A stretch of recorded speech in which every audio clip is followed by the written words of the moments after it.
Hello வணக்கம். இது உங்கள் சிவி ஜோன் சொல்லறம். எப்படி இருக்கீங்க? காலை வணக்கம்.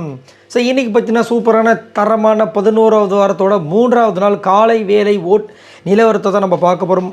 இது கலவரமாக மாறி இருக்கா, நிலவரமாக இருக்கான்றதை பொறுத்து வந்து பார்க்கலாம். அதுக்கு முன்னாடி பார்க்குற எல்லோரும் நம்மளோட சேனலை சப்ஸ்கிரைப் பண்ணிட்டு பாருங்கள், லைக் பண்ணுங்கள், கமெண்ட் பண்ணுங்கள், ஷேர் பண்ணுங்கள். இப்போ வாங்க அந்த வீடியோக்குள்ளே போகலாம். ஸோ அதுக்கு முன்னாடி பார்த்தீங்கன்னா நேற்று நிறைய சம்பவங்கள் நடந்துச்சு. அதில் ஃபர்ஸ்ட்டு அந்த வீக்லி டாஸ்க் செம்மையாக வந்து ஃப்ரீ டாஸ்க்கோடு இணைச்சி ஒரு பயங்கரமான ஒரு டெஸ்ட்டை கொடுத்துருக்காரு. 24 மணி நேரம் ஒருத்தரோட குடும்பம் வர போகிறாங்க அப்படி தங்கலான்னு சொல்லிட்டு ஒரு அனுமதியும் கொடுத்துருக்காரு. யாருக்குன்னு தெரியல, யாருக்கு கிடைச்சா நல்லாயிருக்கும் அப்படின்னு நீங்கள் எந்த ஃபேமிலி 24 மணி நேரம் தங்கினா நல்லாயிருக்கும்னு நினைக்கிறீங்கன்றதை கமெண்ட்ஸ் பண்ணுங்கள். அதுக்கப்புறம் பார்த்தீங்கன்னா பார்வதி கமருதீன் இந்த காம்போ பற்றி என்ன நினைக்கிறீங்கன்றதை சொல்லுங்கள். அதே மாதிரி நேற்று வந்துட்டு இந்த லாஸ்ட்டாக வந்து ஒரு ரவுண்டில் வந்து பார்வதி அண்ட் கோ அவங்க வந்து தோற்றுருப்பாங்க. அது உண்மையிலேயே வந்து கனி செஞ்ச சூழ்ச்சியா இல்லை பிக் பாஸ் செஞ்ச சூழ்ச்சியா இல்லை அது அவ்வளோதாங்க அவங்க தான் விட்டுட்டாங்க அப்படின்னு நினைக்கிறீங்களா? மறக்காம கீழே கமெண்ட்ஸ் பண்ணுங்கள். இப்போ வாங்க அந்த வீடியோக்குள்ளே போகலாம். ஃபர்ஸ்ட் பிளேஸில் யார் இருக்கா பார்த்தீங்கன்னா நம்மளுடைய திவ்யா இருக்காங்க. இவங்க எவ்வளோ ஓட்ஸ் வாங்கியிருக்காங்க அப்படின்னு பார்த்தீங்கன்னா 64,828 ஓட்ஸ் வாங்கியிருக்காங்க. ஓட்டிங் பர்சன்டேஜ் பார்த்தீங்கன்னா 21.91. ஸோ திவ்யா தரமான ஒரு போட்டியாளர், ஒரு சூப்பரான ஒரு விஷயத்தை சொல்லியிருந்தாங்க. அதாவது அந்த டாஸ்க் நடக்கும்போது 2வது ரவுண்டுன்னு நினைக்கிறேன், இல்லை 3வது ரவுண்டுன்னு நினைக்கிறேன். அப்போ வந்துட்டு என்ன பண்ணலான்னு சொல்கிறாங்கன்னா, இனிமேல் 60 செகண்ட் வரும்போது அமித் சொன்னார் சாண்ட்ரான்னு சொல்லிடுறேன்னு. இவங்க என்ன சொன்னாங்கன்னா 60 நிமிஷம் முடிஞ்சவொடனே 1 மணி நேரத்துக்கு வந்து ஃபஸ்ட்டு 10 நிமிஷத்துக்கு முன்னாடியே சாண்ட்ராக்கு போது நான் வந்து நின்றுறேன். அப்போ பார்வதி பார்த்தா ஏமாந்துருவா அப்படின்ற மாதிரி ஒரு சூப்பரான ஒரு ஐடியா கொடுத்தாங்க. ரொம்ப நல்லா இருந்துச்சு. அதுக்கப்புறம் வந்து இவங்களுக்கு ஒரு விஷயம் வேறு மனசை உறுத்திட்டே இருந்துச்சு. என்னென்னா விஜய் பார்வதிக்கு அந்த எல்லோ கலர் ட்ரெஸ்ஸு சூப்பராக இருந்துச்சு. அது இவங்க பார்த்துட்டே இருந்தாங்க. நிறைய நேரங்களில் சொல்லிகிட்டே இருந்தாங்க அந்த பொண்ணு ட்ரெஸ் நல்லா இருக்குது அப்படின்னு. அது வந்துட்டு ஆட்டோமேட்டிக்காக வந்துடுது போலது அவங்களுக்கு. அதே மாதிரி நிறைய நேரங்களில் பார்த்தீங்கன்னா விஜய் பார்வதி நார்மலாக சொல்கிறாங்க, என்னையவே கலாய்க்காது, எங்கள் டீமே கலாய்க்காதீங்கடா, அந்த பக்கமாக இருக்கு பாரு அவங்களே கலாய்ங்கடான்னு எஃப்ஜே கிட்ட. அதையும் வந்து அங்கே வந்து குறை சொல்கிறாங்க. என்ன எப்போ பார்த்தாலும் நம்ம டீமே வந்து ஏதாவது சொல்லிகிட்டே இருக்கா அந்த பொண்ணு அப்படின்ட்டு சொல்கிறது அவங்க. இதில் இன்னொரு காமெடி நடக்குது நைட்டு. அது இதுக்கு மேலே அமித் வந்துட்டு விஜய் பார்வதியை பற்றி ஒரு பாட்டு பாடியிருப்பார். அவங்க பெருக்கிறாங்கன்னு சொல்லிட்டு அழகாக பாடியிருப்பார். இவங்க அப்படியே பார்த்துட்டே இருந்தாங்க. நானும் என்னடா இது திவ்யா பார்த்துட்டே இருக்காங்க பார்த்தா டக்குன்னு அரோரான்னு கூப்பிட்றதுக்கு பரோரான்றாங்க, பாரோரான்றாங்க. மைண்டுக்குள்ளே பார்வதி வந்து ஐக்கியம் ஆகிட்டாங்க. வேறு ஒன்றும் பண்ண முடியாது. இருக்காதா பின்னே. 2வது பிளேஸ் பார்த்தீங்கன்னா கமருதீன் இருக்கார். இவர் எவ்வளோ ஓட்ஸ் வாங்கியிருக்காரு அப்படி பார்த்தீங்கன்னா 38,664 ஓட்ஸ் வாங்கியிருக்காரு. ஓட்டிங் பர்சன்டேஜ் பார்த்தீங்கன்னா 13.07. ஸோ கமருதீனுக்கு பார்த்தீங்கன்னா திடீர்னு பார்த்தீங்கன்னா ரொம்ப நல்லா ஓட்டு வந்துட்டுருக்கு. எப்படி அப்படின்னு கேட்கும்போது கமருதீனோட விஷயங்கள் அப்படி இப்படி ஏறக்குறைய இருந்தாலும் அவருடைய நண்பரோட ஓட்டு எங்கே போவோம்? வினோத்தோட ஓட்டு இருக்குல்ல. ஸோ அதெல்லாம் வந்து என்ன பண்ணும், டபால் டிபில் வந்துட்டு இவருக்கு தான் குவியும். வினோத்துக்கு தான் திவ்யாவுக்கு மேலே வந்து ஹெவியான ஓட்ஸ் வரும். ஸோ அந்த ஓட்டெலாம் இப்போ வந்து என்ன பண்ணுவாங்க, அவங்களோட நண்பராக இருக்கிற கமருதீனுக்கு கண்டிப்பாக போடுவாங்க. கமருதீனுக்கு விஜய் பார்வதி இப்படி தான் மாற்றி மாற்றி போட்டாகணும். விஜய் பார்வதிக்கு போடுறாங்களோ இல்லை கமருதீன் கண்டிப்பாக போடுவாங்க. ஏன்னா அவ்வளோ திக் ஃப்ரெண்ட்ஸு. கமருதீன் இருக்கிற காரணத்தில் தான் அவரே வந்து விஜய் பார்வதிக்கு பேசுகிறார். அது ஒரு விஷயம். கமருதீன் வந்துட்டு நேற்று நைட்டு ஒரு சம்பவம் போனேன், எனக்கு ரொம்ப பிடிச்சிருந்தது. அந்த லவ் ட்ராக்லாம் தனியாக விட்டுருங்க, அது வந்து ரெகுலராக நடக்கிறது. விஜய் பார்வதிகிட்ட பேசுகிறது, அரோரா கிட்ட பேசுகிறது அதெல்லாம். ஆனால் நைட்டு வந்து சாண்ட்ரா வந்துட்டு எனக்கு ஒரு தோசை போதும், நீ ஒரு தோசை நீ வாங்கிக்கோ அப்படின்போது, அக்கா உங்கள் உடம்பு பாருங்கக்கான்னு சொல்லிட்டு பரவாயில்ல அப்படின்னு சொல்லிட்டு போகாமல் அந்த கேரிங் பேசுகிறார். ரொம்ப அழகாக இருந்துச்சு. அது வந்து அதுவும் தலைவர் ரஜினிகாந்த் அவர்கள் ஸ்டைலில் பேசினார். எனக்கு ரொம்ப பிடிச்சிருந்தது.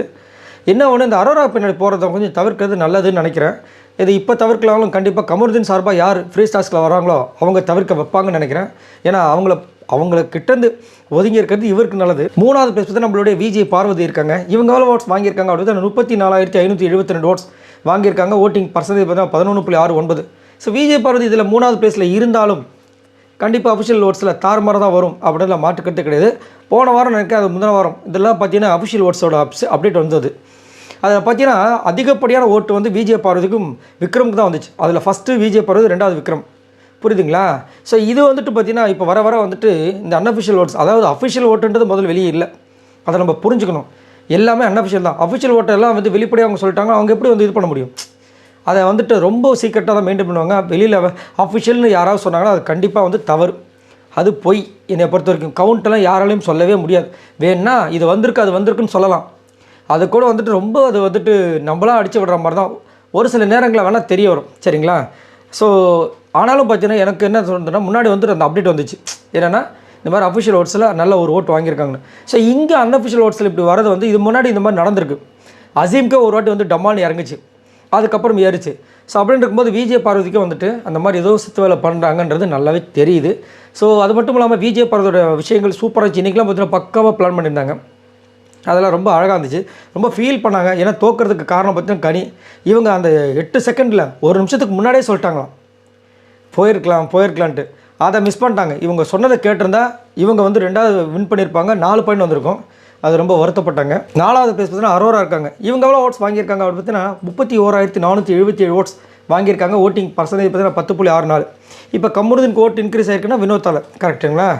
அப்புறமா வந்து திவ்யாவுக்கு வந்துட்டு சரி ஓகே பிஆர் அது இதுன்னு ஓடிட்டு வச்சுக்கிங்களேன். அவங்களும் ஒரு ஏதோ பர்ஃபார்மன்ஸ் பண்ணுறாங்க.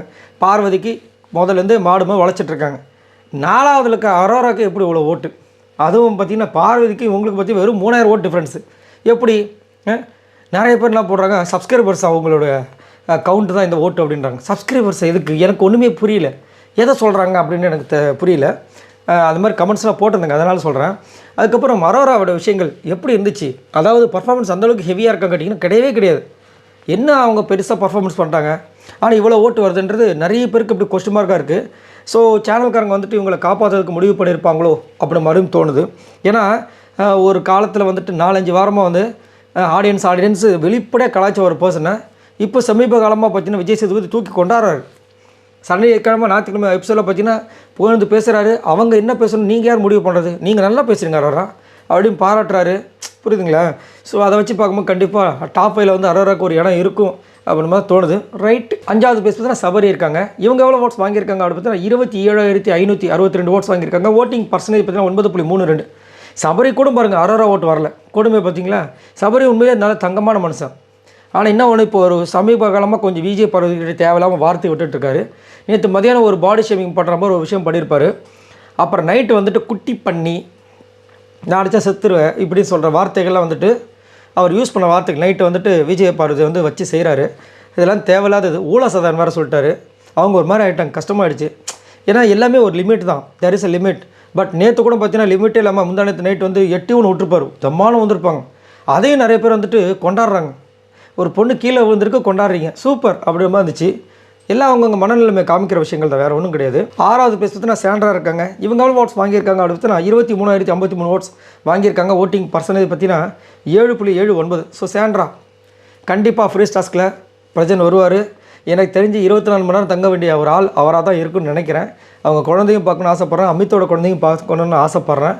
ஏன்னா ஃப்ரீ டாஸ்க்கை சொன்ன அடுத்த நிமிஷமே ஃபஸ்ட்டு கண் கலங்கி அழ ஆரம்பிச்சிட்டாங்க. அதே மாதிரி திவ்யாவோட விஷயங்கள் நிறைய விஷயங்கள் வந்து உடச்சிருக்காங்க. திவ்யாவோட கேம் இவங்களால் வந்துட்டு மாறுறதுக்கு வாய்ப்புகள் இருக்குது. அதாவது வந்து நெகட்டிவாக போகிறது வாய்ப்பு இருக்குது, பார்க்கலாம். 7வது பேஸ் பார்த்தீங்கன்னா அமித் இருக்கார். இவர் எவ்வளோ ஓட்ஸ் வாங்கியிருக்கார் அப்படின்னு பார்த்தீங்கன்னா 17,011 ஓட்ஸ் வாங்கியிருக்காரு. ஓட்டிங் பர்சன்டேஜ் பார்த்தீங்கன்னா 5.75.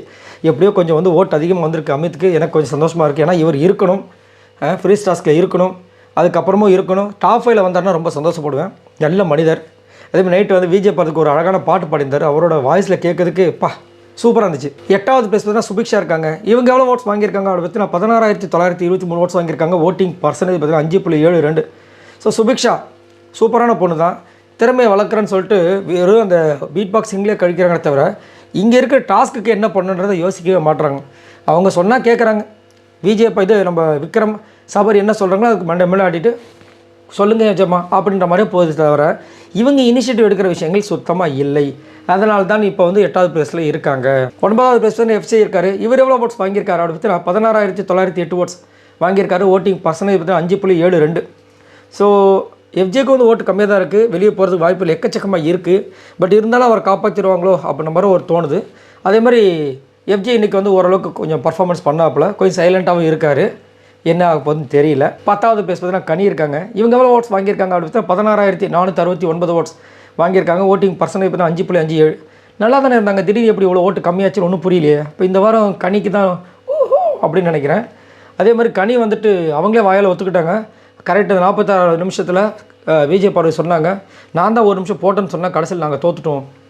இது வேணும்ன்ட்டு பண்ணாங்களா என்னன்னு தெரியல. ஏன்னா அவங்க தோத்துட்டாங்கன்னு சொல்லும்போது எல்லோரும் ஃபீல் பண்ணிட்டு இருக்காங்க. இங்கே விஜய் பார்வதி கமருதீன் எல்லாரும் இவங்க போயிட்டு வின் பண்ண டீமோடு டான்ஸ் ஆடிட்டு இருந்தாங்க. யாரெல்லாம் பார்த்தீங்கன்றது சொல்லுங்கள். லாஸ்ட்டாக பார்த்தீங்கன்னா ஆதரவு இருக்காங்க. இவங்க எவ்வளோ ஓட்ஸ் வாங்கியிருக்காங்க அப்படி பார்த்தீங்கன்னா 8,375 ஓட்ஸ் வாங்கியிருக்காங்க. ஓட்டிங் பர்சன்டேஜ் பார்த்தீங்கன்னா 2.82. ரொம்ப மோசமான நிலைமையில் இருக்காங்க. கண்டிப்பாக வந்துட்டு ஆதரவு போயிடுவாங்க. ஆதரவு கூட இப்போ யார் போக போகிறாங்கன்றதான் வந்து பெரிய ஒரு விஷயமா இருக்குது. உங்களோட கருத்துக்களை சொல்லுங்கள். லாஸ்ட் டைம் இவங்க எல்லாரும் மொத்தமாக உங்களோட ஓட்ஸ் இது வரைக்கும் பார்த்தீங்கன்னா 2,95,842 ஓட்ஸ் வாங்கியிருக்காங்க. ஸோ உங்களோட கருத்துக்களை சொல்லுங்கள். பாய் நண்பர்களே.